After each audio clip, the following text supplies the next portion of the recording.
ایک دفعہ حضرت عیسیٰ علیہ السلام بارش کی دعا مانگنے کے لیے نکلے۔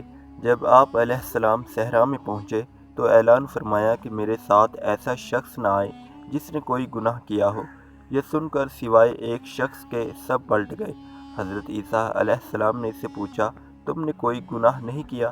اس نے جواب دیا، حضور مجھے اپنی کوئی گناہ یاد نہیں، سوائے اس کے کہ ایک دن میں نماز پڑھ رہا تھا، پاس سے ایک عورت گزری تو میں نے اسے اس آنکھ سے دیکھا کہ اس کے گزر جانے کے بعد ندامت مجھ پر غالب آئی اور میں نے انگلی سے وہ آنکھ نکال کر اس عورت کے پیچھے پھینک دی۔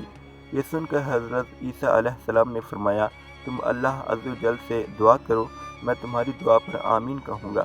جب انہوں نے دعا مانگی تو آسمان پر بادل چھا گئے، بارش برسنے لگی اور لوگ سیراب ہو گئے۔ سبحان اللہ! آج کے دور میں تو یہ حال ہو چکا ہے کہ ہم کسی کی ماں بہن بیٹی پر بری نظر ڈالنے کو گناہ سمجھتے ہی نہیں۔ اس وقت ایک لمحے کے لیے بھی یہ نہیں سوچتے کہ ہماری بری نظر اللہ عز و جل کی ناراضگی کا باعث بن سکتی ہے۔